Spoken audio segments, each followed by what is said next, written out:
Welcome in शिक्षा nature. आज का वीडियो कक्षा 11 पॉलिटिकल साइंस चैप्टर 1 राजनीतिक सिद्धांत एक परिचय है। इसका पहला पार्ट पहले डाल दिया गया था। आज इसका ये सेकंड पार्ट है जिसमें हम चर्चा करेंगे कि राजनीतिक सिद्धांतों को व्यवहार में कैसे उतारा जाता है और हमें राजनीतिक सिद्धांत क्यों पढ़ने चाहिए। इससे पहले हम सुकरात के बारे में पढ़ेंगे। सुकरात प्राचीन यूनान के एथेंस नगर में सबसे विवेकशील व्यक्ति था। वह समाज, धर्म और राजनीति के बारे में जो प्रचलित मान्यताओं को उसने सवालों के कठघरे में खड़ा किया और उनको चुनौती दी। तो वहाँ के शासकों ने सुकरात को मृत्युदंड दिया। सुकरात के शिष्य प्लेटो ने उसके जीवन और विचारों के बारे में लिखा। प्लेटो ने अपनी पुस्तक द रिपब्लिक में सुकरात के नाम से एक चरित्र गढ़ा और उसके माध्यम से इस सवाल की जांच पड़ताल की कि न्याय क्या है। तो यहाँ ये बात आती है कि सुकरात का शिष्य कौन? प्लेटो। उसकी पुस्तक कौन सी? The Republic. और उसमें एक चरित्र गढ़ा सुकरात के नाम से और उसके माध्यम से इस सवाल की जांच पड़ताल की कि न्याय क्या है। यह पुस्तक सुकरात और सेफलस के बीच एक संवाद से प्रारंभ होती है। इस संवाद के दौरान सेफलस और उसके मित्र समझने लगते हैं कि न्याय की उनकी दृष्टि अपर्याप्त है। मतलब वो सोचते हैं वो कंप्लीट न्याय नहीं है और उसे स्वीकार नहीं किया जा सकता। सुकरात के तरीके में महत्वपूर्ण बात यह है कि किसी दृष्टिकोण में निहित सीमाओं और असंगतियों को उजागर करने के लिए वह तर्कबुद्धि का प्रयोग करता है, तर्क देता है। मतलब वो उसके विपक्षी आखिरकार स्वीकार करते हैं कि उनके वे विचार जिनमें वे जीते थे चलने वाले नहीं हैं। राजनीतिक सिद्धांतों को व्यवहार में उतारना। इस पुस्तक में हमने ये पढ़ा स्वतंत्रता, समानता, नागरिकता, न्याय, विकास, राष्ट्रवाद और धर्मनिरपेक्षता जैसे जो शब्द हैं, इनकी उत्पत्ति, इनका अर्थ और इनके महत्व के बारे में अध्ययन हमने किया है। जब हम किसी मुद्दे पर बहस या तर्क वितर्क आरंभ करते हैं तो हम अक्सर पूछते हैं कि इसका अर्थ क्या है, ये कैसे महत्वपूर्ण होता है। राजनीतिक सिद्धांतकारों ने बताया है कि आज़ादी या समानता क्या है और इसकी विविध परिभाषाएं प्रस्तुत की है। गणित के विपरीत, जहां मान लो त्रिभुज है या वर्ग की एक ही परिभाषा होती है, राजनीतिक सिद्धांत में हम समानता, आज़ादी या न्याय की अनेक परिभाषाओं से रूबरू होते हैं। ऐसा इसलिए क्योंकि समानता जैसे शब्दों का सरोकार किसी वस्तु के बजाय मनुष्यों के साथ हमारे संबंधों से होता है। वस्तुओं के विपरीत मनुष्य समानता जैसे मुद्दों पर अपनी राय रखता है और इन मतों को समझने और इनसे तालमेल रखने की जरूरत होती है। ऐसा करने की दिशा में हम कैसे बढ़ सकते हैं? इसके लिए हमें विभिन्न जगहों में समानता से संबंधित सामान्य अनुभव है, उन पर चर्चा करनी होगी। आपने देखा होगा कि लोग अक्सर सरकारी कार्यालय, डॉक्टर के प्रतीक्षालय या दुकान, इनमें कतार तोड़कर आगे बढ़ जाते हैं। कई बार ऐसा करने वालों को पंक्ति में पीछे जाने के लिए कहा जाता है तो हमें खुशी होती है। कई बार वे आगे निकल जाते हैं तो हम ठगा सा महसूस करते हैं। हम इसका विरोध करते हैं क्योंकि हम जिन के लिए भुगतान करते हैं उन सामानों या सुविधाओं को पाने में समान अवसर चाहते हैं। इसलिए जब हम अपने अनुभव पर ध्यान देते हैं, हम समझते हैं कि समानता का अर्थ सभी के लिए समान अवसर होता है। फिर भी वृद्धों और विकलांगों के लिए अलग काउंटर हो तो हम समझते हैं कि उनके साथ विशेष बर्ताव न्यायोचित है। मतलब वैसे हम समानता चाहते हैं, लेकिन अगर वृद्धों और विकलांगों के लिए अलग काउंटर हो तो हम समझते हैं कि उनके साथ विशेष बर्ताव है वो न्यायोचित है। मतलब ये गलत नहीं है। लेकिन हम प्रतिदिन यह भी देखते हैं कि बहुत से गरीब लोग दुकान या चिकित्सक के पास इसलिए नहीं जाते हैं कि उनके पास पैसे नहीं होते हैं। इनमें से कुछ लोग दैनिक मजदूर होते हैं जो घंटों मजदूरी करते हैं। अगर हम संवेदनशील हैं तो हम महसूस करते हैं कि यह अनुचित है कि समाज में कुछ सदस्यों की जो बुनियादी ज़रूरत है वो भी पूरी नहीं होती है। तब हम इस अनुभव से गुजरते हैं कि समानता में किसी न किसी प्रकार की निष्पक्षता बरती जानी चाहिए ताकि लोग अनुचित रूप से शोषित न हो और आर्थिक कारकों की वजह से प्रतिकूल परिस्थितियों के शिकार नहीं हो। मतलब उनको इतनी सुविधाएं मिलनी चाहिए। इस तथ्य पर गौर करें कि बहुत से बच्चे स्कूल नहीं जा पाते हैं क्योंकि अपना पेट भरने के लिए उन्हें काम करना पड़ता है। इसी तरह अधिसंख्यक लड़कियों को स्कूल से इसलिए हटा दिया जाता है कि माँ बाप के काम पे जाने के दौरान उन्हें छोटे भाई बहनों की देखभाल करनी है। इसलिए भारतीय संविधान में सभी को प्राथमिक शिक्षा पाने के अधिकार की गारंटी दे रखी है, लेकिन ये औपचारिक है। ये जितना कारगर होना चाहिए उतना नहीं हो पाया है। तो सरकार को कुछ ज़्यादा ही करना चाहिए ताकि ये जो बच्चे जो स्कूल नहीं जा पा रहे हैं वो जाएं। इस प्रकार हम देखते हैं कि समानता के बारे में हमारे विचार काफ़ी जटिल है। जब हम पंक्तिबद्ध होते हैं या खेल के मैदान में होते हैं, हम समान अवसर चाहते हैं। जब हम किसी अक्षमता के शिकार होते हैं तो हम चाहते हैं कि कुछ विशेष प्रावधान किए जाएं, लेकिन जब हम बुनियादी ज़रूरतें भी पूरी नहीं कर पाते हैं तब समान अवसर मिलना ही पर्याप्त नहीं होता है। हमें स्कूल जाने या संसाधनों का समुचित बंटवारा जैसे अग्रगामी उपायों से सहायता पाने में समर्थ बनाया जाना चाहिए।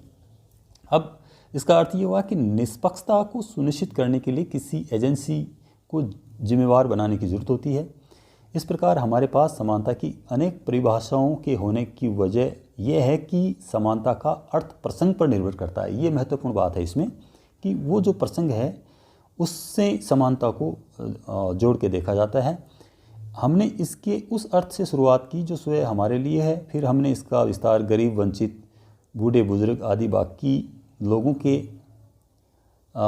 लिए किया। हमने अर्थ की कई परतें खोली।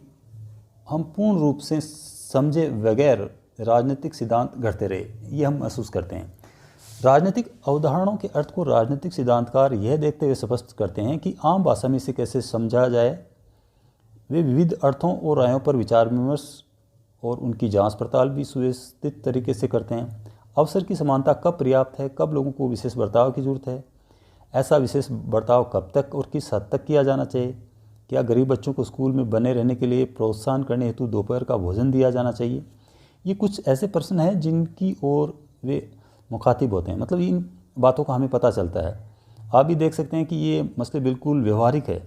शिक्षा और रोज़गार के बारे में सार्वजनिक नीतियाँ तय करने में ये मार्गदर्शन करते हैं। जैसा समानता के मामले में है वैसा ही अन्य अवधारणाओं के मामले में है।